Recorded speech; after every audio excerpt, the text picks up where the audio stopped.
pour approcher les secrets de l'alchimie, il faut apprendre à changer notre perception du monde. Alors, nous pourrons dialoguer avec la matière et avec la nature. Cet apprentissage, nous le ferons au cours d'un grand voyage, le voyage alchimique. 7 étapes, 7 films, en compagnie de Patrick Burenstenas, scientifique et alchimiste. Et le métal va lâcher son feu, la flamme violette sort, et à l'intérieur se produit ce que les alchimistes appellent le volcan.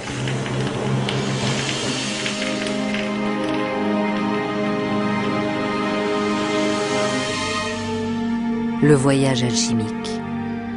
Un périple initiatique qui remonte à la nuit des temps.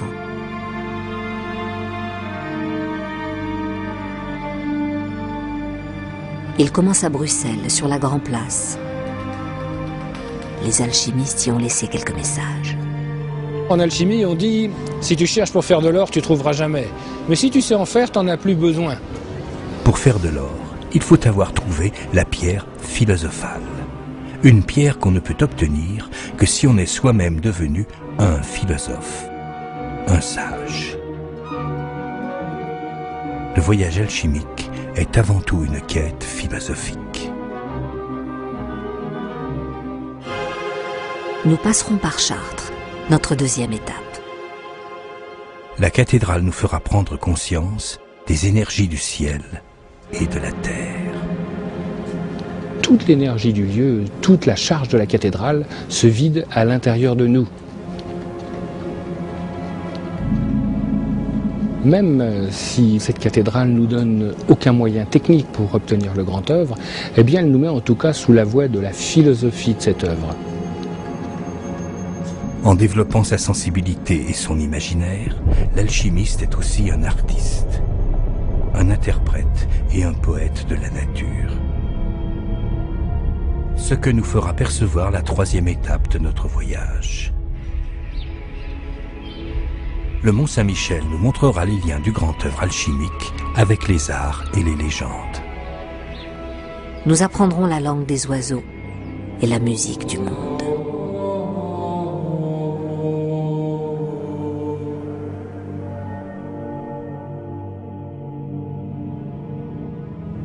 Tout ce chœur avait jusqu'au XVIIIe siècle le nom de grand œuvre. C'est évidemment pas un hasard.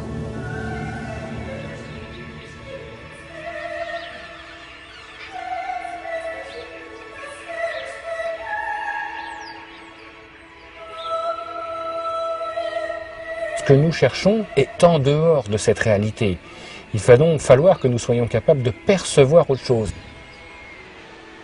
À Rocamadour, quatrième étape, nous ressentirons presque physiquement ces autres dimensions.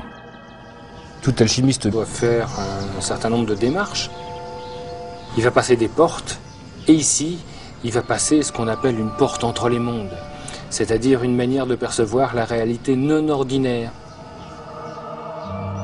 Celle qui est habitée par les esprits de la nature. On les appelle les élémentaux. Ils seront des aides précieux pour l'alchimiste.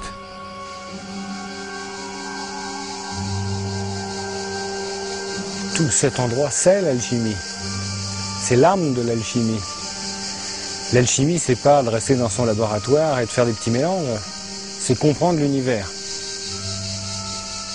On est ici à la croisée de tout ce qu'est l'univers. Alors nous serons prêts à partir pour la cinquième étape.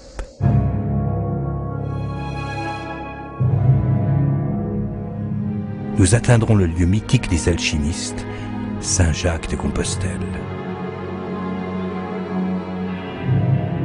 On croit qu'on est arrivé, et ça c'est très alchimique. La chose la plus évidente ne va pas être la chose à trouver. Il y a de l'or partout ici, mais pourtant on doit être capable de continuer le chemin dans le plus grand dépouillement pour aller à des endroits qui semblent beaucoup plus simples, mais qui sont sans doute l'aboutissement réel. Cet aboutissement, c'est la découverte de la fameuse matière première des alchimistes qui permet de commencer le grand œuvre. Désormais, nous pourrons en comprendre les mystérieuses propriétés.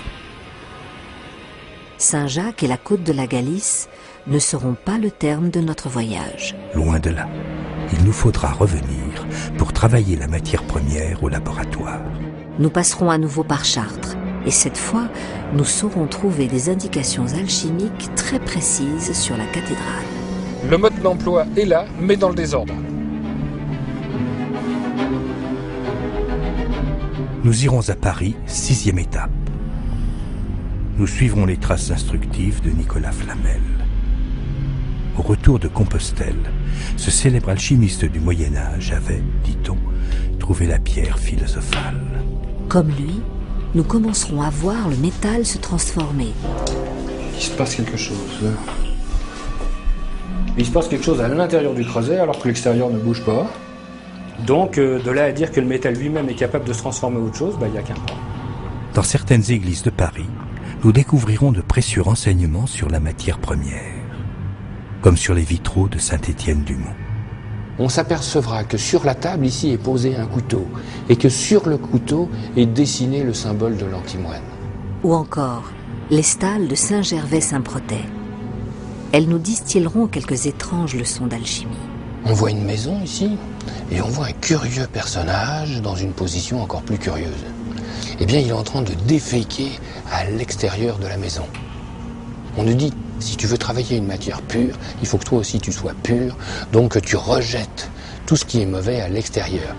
La dernière étape, la 7e, l'apothéose, est Notre-Dame de Paris.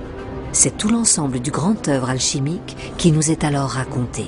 Sur les médaillons du portail central et sur la rosace qui les surplombe.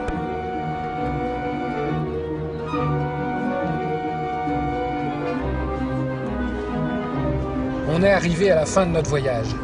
Alors ici, on a un personnage, et ce personnage tient dans une main une pierre, car bien sûr, il a ici trouvé la pierre philosophale.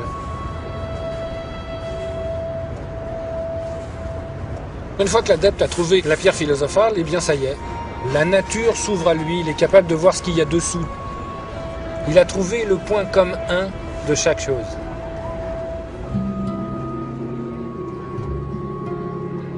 À l'issue de ce grand voyage, l'alchimie nous aura fait partager l'extraordinaire richesse de la quête à laquelle elle invite depuis des millénaires. J'espère que ça pourra permettre à l'homme moderne de se réconcilier avec son monde.